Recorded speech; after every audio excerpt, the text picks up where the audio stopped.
Todos os dias, no silêncio absoluto das nossas células, acontece um negócio que, olha, beira o inconcebível. Com certeza. Quem nos escuta já parou para pensar na quantidade absurda de manutenção física que a nossa máquina humana exige, sabe, só para continuar existindo de um dia para o outro? É assustador, né? Os números brutos são absurdos. Diariamente, o nosso corpo precisa renovar cerca de 330 bilhões de células. 330 bilhões. E para materializar um pouco essa ideia para nossa audiência, a gente está falando da produção de mais ou menos 80 gramas de tecido celular totalmente novo. 80 gramas por dia. Exato, a cada 24 horas. Esse volume todo vai principalmente para repor o nosso sangue e reconstruir o revestimento do intestino, que sofre um desgaste brutal. E durante esse processo gigantesco, né, de fabricação em massa, o nosso manual de instruções, o nosso DNA, ele precisa ser copiado, tipo, trilhões de vezes, para que cada célula nova saiba exatamente o que fazer. Mas a biologia, por mais sofisticada que ela seja, ela comete erros. E não são poucos. É uma quantidade colossal de erros de cópia. Colossal é a palavra certa. As estimativas falam em algo na ordem de 10 elevado à 16ª potência até 10 elevado à 17ª potência. Todos os dias. Todos os dias. São dezenas de quatrilhões de erros genéticos diários. Então a grande questão que fica martelando é, como é que a gente não entra em colapso total em, tipo, uma semana? Olha, a lógica nua e crua da genética diria que, com essa quantidade monumental de falhas na replicação, qualquer ser humano deveria virar um mosaico de mutações inviáveis em questão de dias, sabe? Nossa, sim. A gente envelheceria décadas em uma única noite. E o motivo disso não acontecer é o foco central do nosso mergulho de hoje. Exatamente. A compreensão moderna do câncer e do envelhecimento, ela mudou radicalmente. Hoje a gente sabe que não são apenas falhas genéticas aleatórias ou um simples azar biológico, um erro de digitação ali que passou despercebido. É só jogar os dados e ter azar. De jeito nenhum. Na verdade, essas condições, elas representam o colapso de uma aliança formidável. Uma simbiose muito profunda e ancestral entre o nosso genoma humano e o nosso vasto ecossistema intestinal. Certo, vamos desempacotar isso. Porque a escala desse problema de replicação é um negócio que a mente humana tem até dificuldade de processar sem entrar em curto-circuito, né? Dá um nó na cabeça mesmo. A gente precisa guiar todo mundo pela matemática desse caos que acontece dentro de nós. São cerca de 2.000 bilhões de nucleotídeos, que são os tijolinhos do DNA, sendo sintetizados todo dia. É o número 2 seguido de 21 zeros. É insano. A enzima que faz essa cópia, a famosa DNA polimerase, ela trabalha numa velocidade alucinante. Mas a taxa de erro inicial dela, se ficasse sem nenhuma supervisão, destruiria o nosso código genético muito, muito rápido. Sim, é uma verdadeira fábrica celular operando na beira do abismo o tempo todo.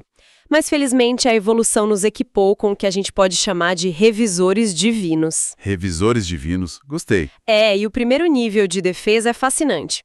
A própria DNA polimerase, essa enzima que está lá copiando as letras, ela tem um mecanismo integrado de revisão imediata.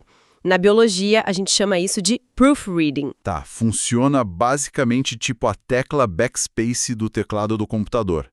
A enzima percebe que digitou a letra errada, aí ela apaga e já corrige na mesma hora. A analogia é perfeita, é bem isso. Assim que ela insere uma base nitrogenada incorreta, ela mesmo detecta uma anomalia física na estrutura da dupla hélice. Aí ela para a cópia, volta a um passo, recorta a letra errada e coloca a certa. Caramba! Só esse passo inicial do proofreading já consegue cortar a taxa de falhas em até 1000 vezes logo de cara. 1000 vezes? Só que, com 4 trilhões de operações, a tecla backspace ainda deixa muita coisa passar. Lógico, é muito volume. E é aí que entram os sistemas secundários, que são de altíssima precisão. Tá, esses seriam os reparos especializados para danos diferentes. Correto. Isso. Como aquele reparo de mau pareamento, que a galera da área chama de MMR, e o reparo por excisão de base, o BEA. Como é que eles funcionam na prática, assim, para quem não tem um microscópio em casa? Tá, imagina o seguinte. O reparo de mau pareamento, o MMR, ele é como se fosse um segundo revisor que lê o texto inteiro depois que a primeira enzima terminou o trabalho dela. Tá, Ele procura especificamente por letras que não combinam, que foram trocadas, e aí conserta blocos inteiros de texto. entendi. Já o BER, o reparo por excisão de base, ele lida com um tipo de dano um pouco mais agressivo. Sabe quando a tinta de um documento borra porque caiu algum produto químico em cima? Sei, fica elegível. O BR atua quando o DNA sofre estresse oxidativo, quando os radicais livres danificam fisicamente as letras. Então ele vai lá e remove cirurgicamente só a letra danificada e coloca uma nova. É um sistema de segurança em múltiplas camadas que parece quase infalível. Parece mesmo. Mas o que é fascinante aqui é que mesmo após todos esses reparos complexos, cirúrgicos e muito eficientes, a matemática biológica continua implacável. A conta não fecha. Não fecha. Os dados mostram que depois de toda essa revisão, ainda sobram entre 100 bilhões e 1 trilhão de mutações permanentes por dia no nosso corpo. 1 trilhão de erros permanentes todo dia. Todo santo dia. E a grande revelação, o que revoluciona tudo o que a gente sabia, é que esse sistema multicamadas de correção não é totalmente autônomo. Ele não manda em si mesmo. Exato, ele não toma as decisões sozinho. Na verdade, ele recebe ordens de serviço diretas, ou pelo menos umas influências regulatórias vitais da escuridão do nosso trato gastrointestinal. Do intestino. Dos trilhões de micróbios que moram lá. Eles são literalmente coautores ativos da nossa estabilidade genômica. Olha que loucura. Para tentar traduzir isso de uma forma bem visual para nossa audiência, é como se as nossas células tivessem o software de correção ortográfica mais avançado do universo. Mas os gerentes de TI, os caras que autorizam as atualizações, que otimizam o sistema e dizem quando esse software tem que rodar em potência máxima, são as bactérias do intestino. É uma ótima forma de ver a coisa. Existe uma linha de comunicação direta entre o intestino e o DNA humano. E a comunicação desses, digamos, gerentes de TI é feita através da química. Sim. Mais especificamente quando essas bactérias se alimentam das fibras da nossa dieta e produzem um ácido graxo de cadeia curta chamado butirato, certo? E olha, o butirato merece o título de uma das moléculas mais brilhantes da biologia evolutiva. Eu sou fã. Dá para notar. Quando as populações de bactérias boas do nosso cólon, como o Faecalibacterium ou Bifidobacterium, recebem essas fibras alimentares complexas, elas fermentam esse material Tá. e o subproduto dessa fermentação é justamente o butirato. Só que ele não fica lá paradinho no intestino. A ação dele é sistêmica. Ele atua direto no núcleo das nossas células. Lá onde fica o DNA. Exato. E ele faz isso inibindo um grupo de enzimas muito específicas, chamadas HDAC, as desacetilases de histonas. Pera aí, vamos abrir um pequeno parêntese aqui para a gente não se perder. O DNA é uma fita muito, muito longa, né? Muito longa. E para caber dentro do núcleo da célula, que é minúsculo, ele precisa ficar todo enrolado em umas proteínas, que são essas histonas que você mencionou. Isso, perfeito. O que essa enzima ADAC faz exatamente nesse carretel de DNA? Excelente ponto. O DNA fica mesmo enrolado nessas proteínas, como uma linha muito apertada num carretel. E quando ele está tão apertado assim, os nossos robôs de reparo não conseguem acessar o código para ler e consertar os estragos. Fica escondido. Fica. O que a enzima ADAC faz é justamente manter esse DNA rigidamente enrolado e compactado. Então, quando o butirato chega lá e inibe a ADAC, ele efetivamente relaxa a tensão desse carretel. Ah, o DNA se desenrola um pouco. Exatamente. E ao fazer isso, o butirato permite que genes fundamentais de reparo, como o OGG1 e o MLH1, sejam ligados e expressos em alta potência. Ele libera o acesso. Ele fisicamente abre o manual de instruções e diz para o genoma, olha, aumenta a equipe de reparo, o texto está acessível, a gente precisa consertar os erros de hoje. Cara, é uma função gerencial espetacular. Mas o butirato ele tem uma vida dupla, né?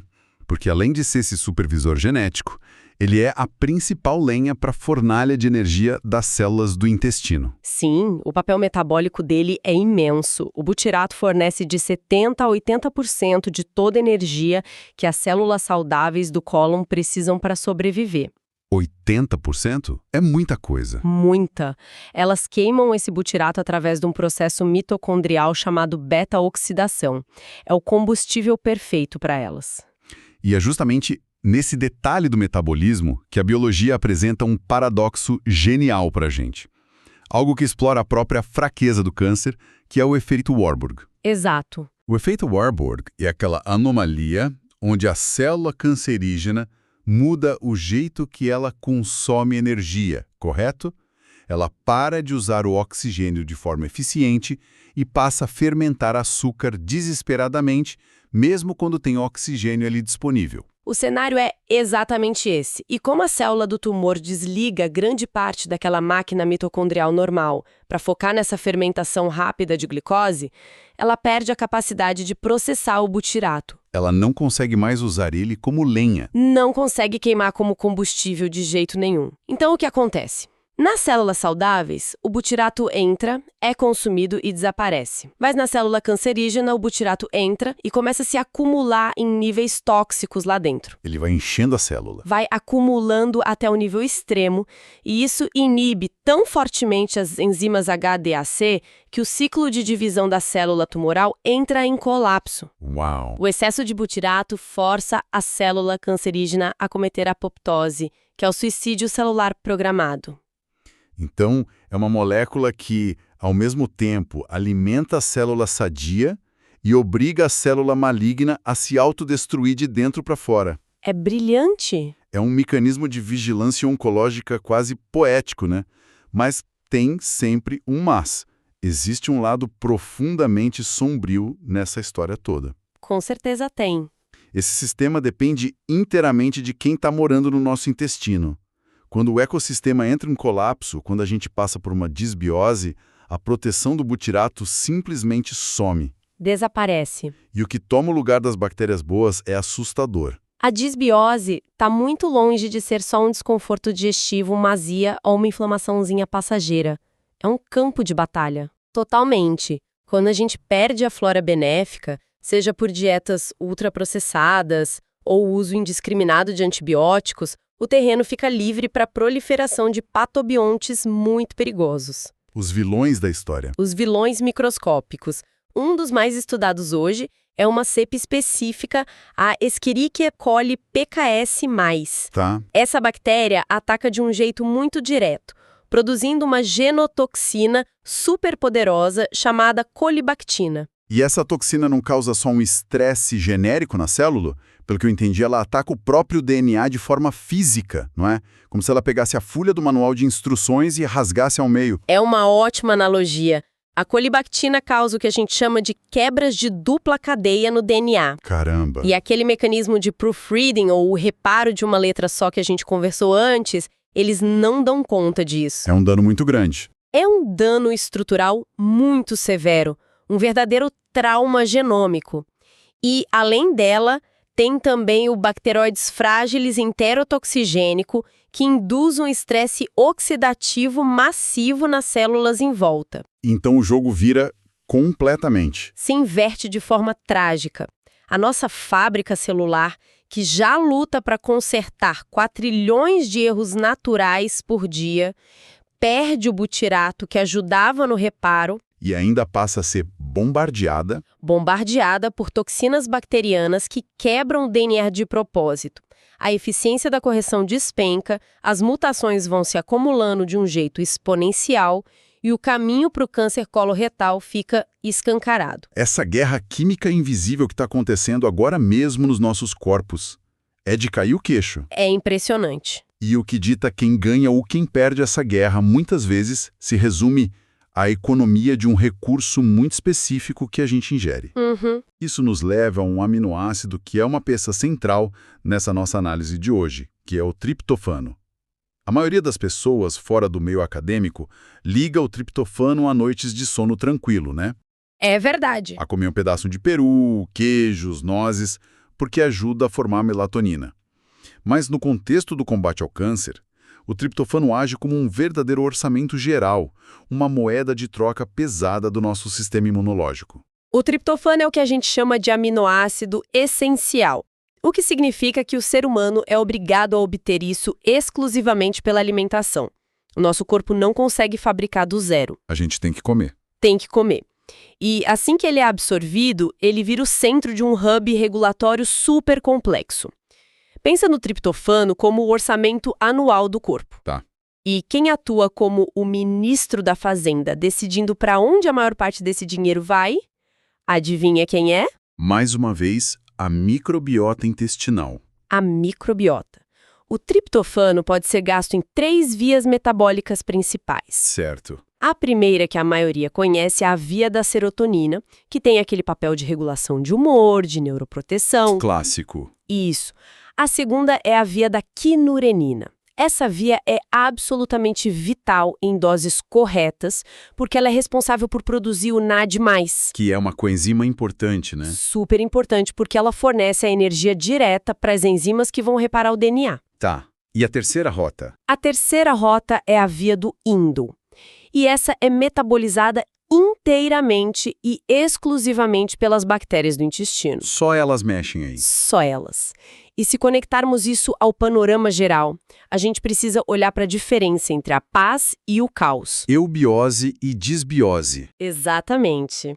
Em um estado de eubiose, de equilíbrio intestinal, os micróbios usam parte desse orçamento de triptofano para criar moléculas indólicas. E para que servem esses indóis? Eles são aplicados para fortalecer e blindar a barreira intestinal, além de atuarem como potentes antioxidantes contra radicais livres. É um cenário de proteção e prosperidade mútua. Todo mundo recebe a sua parte do orçamento. Todo mundo ganha. Mas em um cenário de disbiose, a economia interna entra em colapso.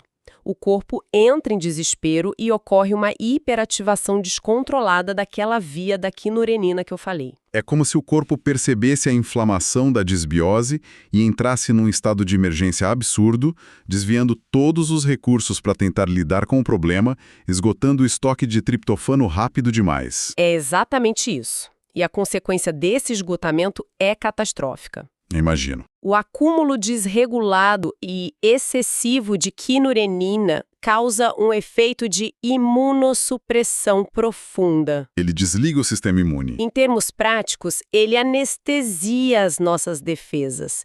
Isso cria um ambiente de impunidade biológica perfeita para células pré-cancerígenas. Porque a polícia parou de patrulhar. Sem a polícia do sistema imune ali patrulhando, os tumores não só crescem livremente, como conseguem orquestrar a criação de novos vasos sanguíneos ao redor deles para roubar mais nutrientes. É um processo conhecido como angiogênese. Eles constroem estradas de suprimentos direto para a base inimiga. Isso, eles garantem a própria logística. É aqui que a coisa fica realmente interessante. Porque a biologia humana não se rende tão fácil assim. Quando o tumor consegue usar essa inflamação da disbiose como escudo e começa a crescer, escapando daquela primeira linha de defesa, sim, o corpo aciona uma estratégia imunitária que desafia qualquer senso comum. A gente está falando do famoso plano B do sistema imunológico. É incrível. Uma manobra incrivelmente contraintuitiva, onde o nosso próprio corpo decide acelerar, de propósito, o crescimento do tumor. Como é possível que acelerar o inimigo seja uma tática de defesa viável? Olha, parece uma loucura letal, eu sei. Mas a mecânica por trás disso é uma jogada de mestre da evolução. Imagina um microtumor na sua fase mais inicial. Bem pequenininho. Ele está se multiplicando de forma caótica e gerando um estresse replicativo enorme. Esse estresse faz a célula doente cuspir fragmentos de DNA e RNA no ambiente. Como se fosse um alarme de incêndio? Exato. Funciona como um alarme para o nosso sistema imunitário inato. O corpo sabe que tem um inimigo ali. Mas, se o tumor for pequeno demais, os nossos anticorpos e os nossos soldados de elite, os linfócitos TCD8+, enfrentam um problema de física básica. Como assim, física básica? Falta área de superfície. Não tem massa antigênica suficiente para eles se conectarem e destruírem a ameaça. É pequeno demais para agarrar. Ah, entendi. A analogia do tiro ao prato se encaixa perfeitamente aqui. Não adianta atirar num grão de poeira no ar. O sistema imunitário precisa de um alvo com um tamanho ideal para que a espingarda celular, digamos assim, tenha o que atingir. A biologia opera exatamente com essa lógica de alvo.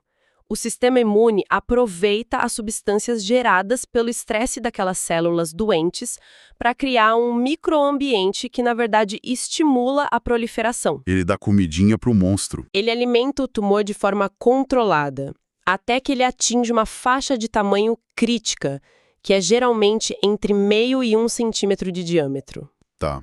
Quando o tumor atinge esse volume, ele se torna um alvo perfeito. Fica totalmente visível e apresenta uma superfície de contato abundante. É o momento do bote. É nesse milissegundo biológico que a armadilha se fecha. Os linfócitos T se ligam em massa ao tumor, despejam um arsenal químico devastador e forçam todas aquelas células malignas à apoptose simultânea. O problema é resolvido de uma vez só.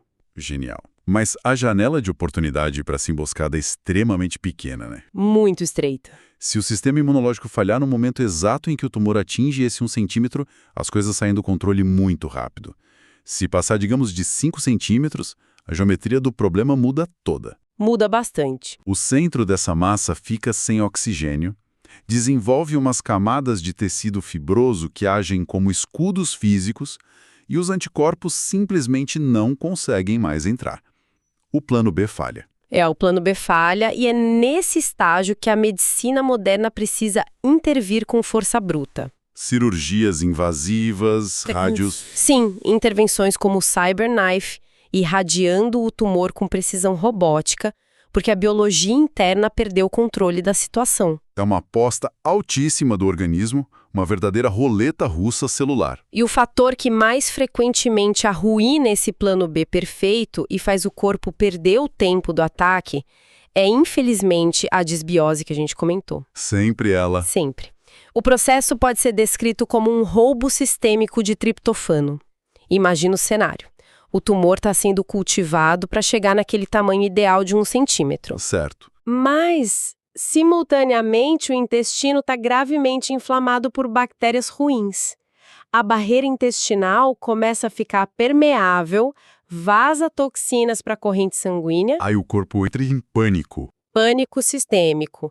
Para tentar tapar os buracos no intestino em caráter de urgência máxima, a fisiologia força o consumo de praticamente todo o triptofano que estava livre no plasma sanguíneo. Ela bucha tudo para lá. Direciona tudo para fabricar as moléculas indólicas de reparo local na parede intestinal. Quer dizer, o corpo toma a decisão de salvar a barreira imediata, mas ao fazer isso ele esvazia o orçamento inteiro de triptofano.